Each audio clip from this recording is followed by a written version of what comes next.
how some of the older generations were taught and whether or not it's worked for them, and if they notice any differences in their peers as they were growing up. And then maybe like your personal thoughts on how drug education is being handled nowadays and if it's doing a good job or not. Okay.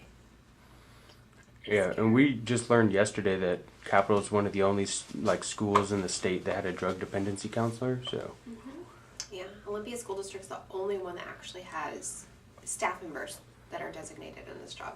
okay, Are you filming already, Ben? yeah. Okay, sweet.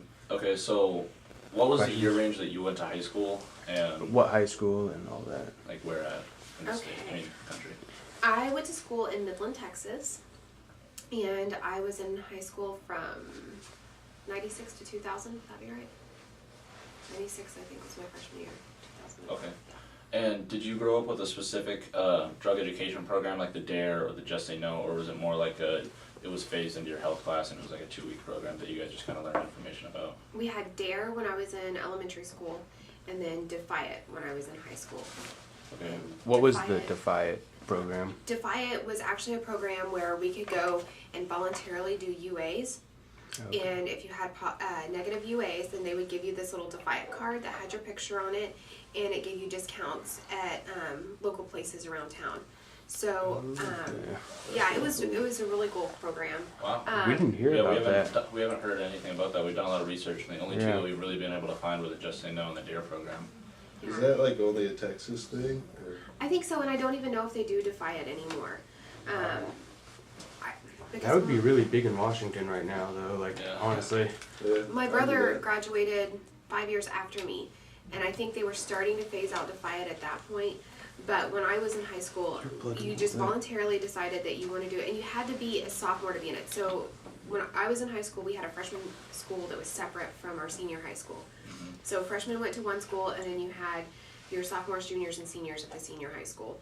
So once you became a sophomore, you could get in the Defy It program, and you voluntarily did UA, and then they would randomly come in. So they would literally draw your name out of hats, and there was a certain number of students that were selected each month, and those kids had to go down to the office and do a UA. And if they passed the UA, they got to keep their Defy It card. If they didn't pass the UA, they had to give up their Defy It card. But we had open campus lunch, and so a lot of the places that were on the Defy It card were local places to eat, so you could get discounts. So it was pretty effective for us. yeah, that's pretty That's cool. awesome. We haven't heard wanted about to get that. money off, so Yeah. yeah. Was it easy to get info on this program and easy to get help from the people like administrating it? Yes, it was highly advertised at our high school, and I'm trying to think. We took health our freshman year, and we learned about it our freshman year, and then our sophomore, juniors, and senior years, they made announcements every day, and you heard about it on the announcements and knew how to go and sign up for Defy It. And Okay. Do you think abstinence is the key to solving the drug problem, or do you think it's better if people kind of learn, Educate. like live and learn, and then decide on their Or own like choice? education, like what they do to you and all that. I think number one, education is the most important thing. I think that everybody needs to be educated on what it is that they're thinking about putting into their body. But I know if we want to avoid addiction later in life, the longer that somebody waits to put something in their body, the better their chances are that they're going to avoid addiction later. So our brains continue to develop until we're age 25. So if somebody's 14 years old and they're putting a substance into their body and it works on the pleasure center of your brain, then you're telling your brain, this is good, this is positive, and that's what your brain learns at that point. So I think abstinence is a big key, but also the education piece. And just because somebody used, I don't think that means that they can't learn from that and make a different choice. Okay. And even if you didn't have experience with this personally, but maybe you heard with some friends, is it easy to convince people who are 18 or 21 to buy tobacco or alcohol for you or maybe your peers when you were in high school? Yes. Okay. And was it like openly talked about, like people using drugs and stuff in your high school? Was it openly talked about, or? I think alcohol was a little more common than marijuana. Oh, okay. Probably Texas. a lot more common than marijuana. I mean, I know a lot of people that knew somebody who was 21 and they were able to get them alcohol, but I think also it was a lot more about parent involvement and stuff like that. I was on the drill team, so we were held to the athletics code. So if we got in trouble and our regulations were stiffer then than what you guys have now. If I would have been busted, I would have been off the team, period. I wouldn't have had the option. And so I know here they have the option of getting some education and having a suspension from athletics for a certain amount of time. But for us, that wasn't even an option. It was just. Do you think Capital High School has a drug or alcohol issue, or per se like a skipping class, like to go use issue? Yes, I do. I don't know that it's, how would I put that? We just want the truth, like, yeah. I would think yes. There is definitely a problem. I think that there's a lot that's readily available, and everybody keeps talking about the legalization of marijuana causing the problem, but I mean, the reality is medical marijuana has been available for quite some time, and kids were getting a hold of that. And I think that it's becoming more socially acceptable. I think that's the reason why alcohol was probably used more in Texas when I was in high school, was because that was socially acceptable. Have you guys watched that movie, Varsity Blues? That's what I was just. I That's have that not Okay. seen I love that. that movie so much. That was that came out my senior year in high school. Was that pretty like relatable to your guys' high school experience? Because like everyone talks about the Texas high school experience as in it's like just a party all 4 years. Is that like true? I think for football players, yes. I think football players were held to different standards than a lot of the other people were, and I think that's part of the politics in that area. As to where I think that here in Washington, you guys do a better job of that, because I see more people holding kids accountable, even for alcohol. But I mean, that you didn't see those kids smoking marijuana. You saw them drinking alcohol in that movie. Right. And I think that was what was more readily available, and that was socially acceptable. I mean, medical marijuana was not something that's readily available in Texas, especially not at that time, and definitely legal marijuana wasn't acceptable. So, it was alcohol, Okay. and people knew what playing a haymaster was, and they knew. I mean, and people got in trouble for it. Okay. What were the penalties at your high school for, like, if you had drugs or alcohol on campus when you were in high school? You did not have the option of seeking out treatment. So here, if you get caught, then you get suspended for 15 days, your first offense, and you have the option of getting a drug and alcohol assessment and following recommendations, getting it reduced to 5 days. That wasn't an option. If you got caught, you're suspended.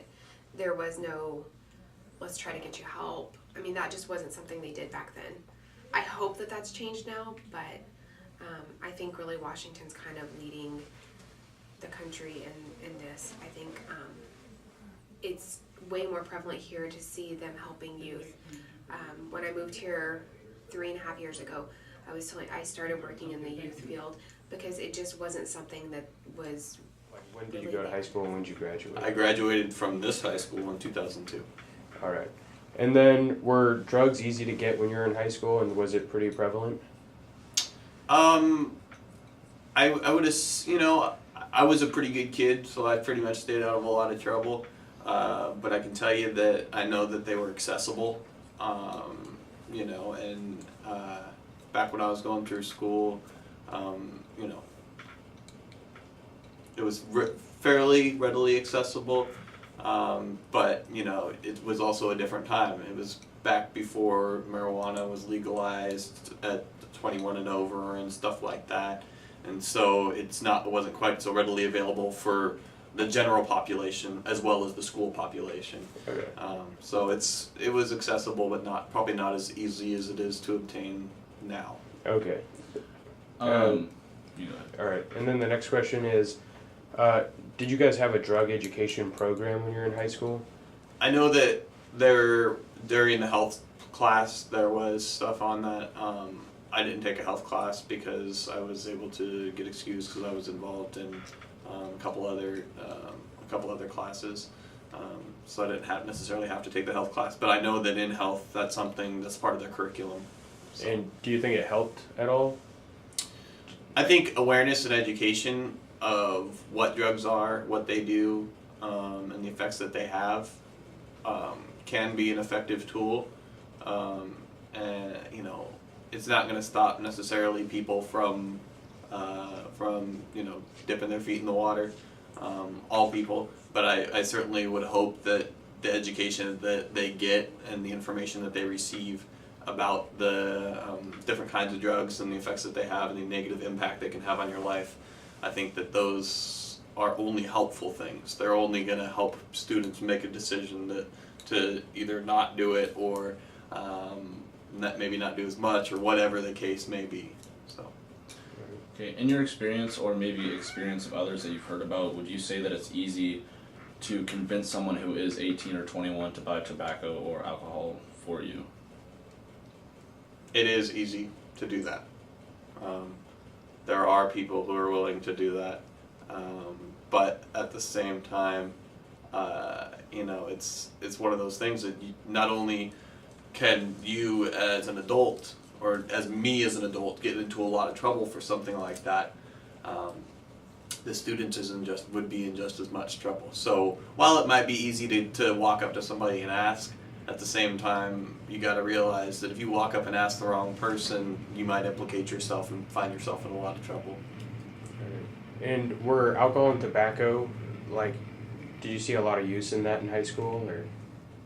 I mean, as much as, I would say is going on right now, I think it's pretty similar to what was going on back then. The tobacco use probably was a little higher back when I was in high school, just because there wasn't quite as much awareness and prevention. Okay. If you just take a look at overall statistics in the United States as it relates to tobacco, they have gone down over the past 10 to 15 years in terms of the usage, and I think that that's across the board, not just at the high school, but people in their 60s, 50s, 60s, 70s that are quitting smoking, that have been long-time smokers, So I think that that's just a sign of the times. But as far as the alcohol portion is concerned, I think that as long as there's going to be high schoolers, there's going to be kids who want to maybe dabble and see what it's about and stuff like that. But I would just encourage you to really make quality decisions and understand the implications of the things that you're doing. Okay. And would you say that, like, the whole, per se, drug scene is under control at Capitol High School? Like, the amount of people using during or before school, or, like, the people that are selling before or during school? Do you think that's under control at Capitol High School? I don't know what the definition of under control is, but I can tell you that there should not be any reason that students are dealing or handling drugs during the school day or before or after the school day, for that matter.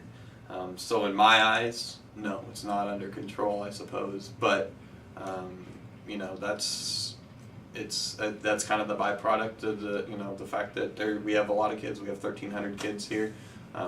Kids are going to choose to make decisions, and some of those decisions are good. Some of them are going to be not so good for them.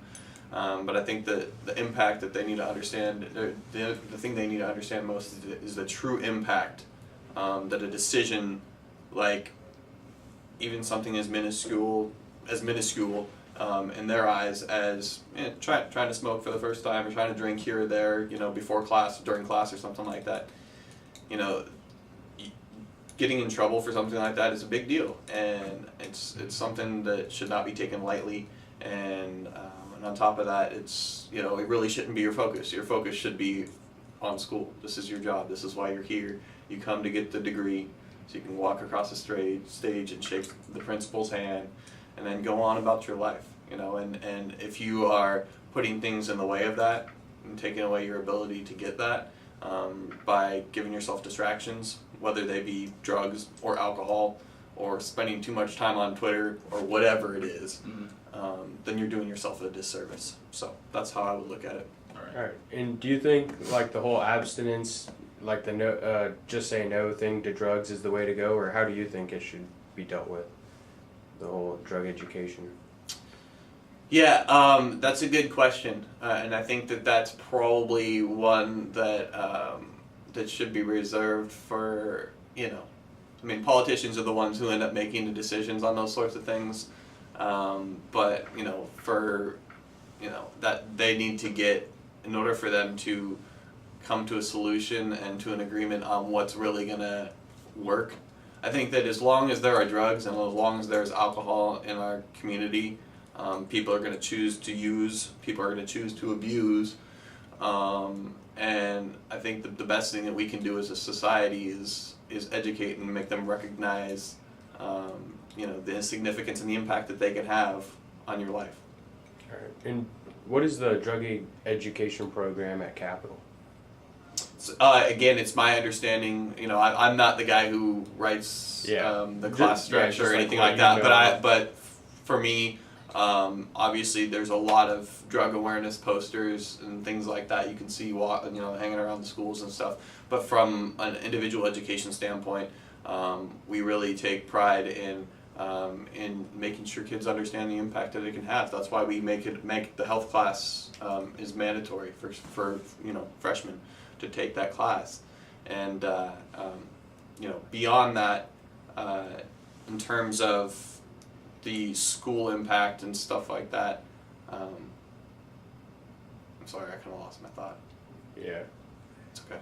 Alright. I lost that, but anyway, I would just say that in terms of the school and how we go about handling students who maybe do get in trouble. Yeah, it's not a good thing. It's gonna look bad on you, especially if you get caught into something where the police get involved or something like that. But it's something that we want to make it an obstacle for them to overcome and make them understand the impact that getting in trouble for something like that can have on your life. But we also don't want to treat you like an 18-year-old adult and stick you in the slammer for a couple weeks or something like that. We have a drug specialist on campus. We're really unique that way. Not many high schools actually have somebody who really a chemical dependency specialist, and that's something that's really, really rare at the high school level. And the fact that Where did you grow up, and like what high school, and about what year did you graduate? Detroit, Michigan area. 1960 is when I was born, and was in high school during the 70s. Got out in 78. Okay. And were drugs, did they have a drug education program when you were going through high school? No, but they should have. They should have. That was well before Just Say No. Okay. We said yes. Were drugs pretty easy to get while you were in high school? Like, were there quite a few different places you can go? Or? Marijuana and alcohol, but other than that, I didn't see much else. All right. So what about tobacco? And you already said something about the alcohol, but what about tobacco use? Was that a big thing? Or? Yeah, everyone smoked. I smoked at the time. I smoked from an early teenage years and well into my 30s, or late 20s, early 30s, I quit. Okay. And then since you were underage, I assume when you started smoking, correct? Yes. Was it easy to find people to buy it for you or buy it yourself at different? Just steal my mom's. Steal your mom's? Yeah. What about your friends? Did they have anybody buying for you? Or? No, cigarettes weren't a big deal.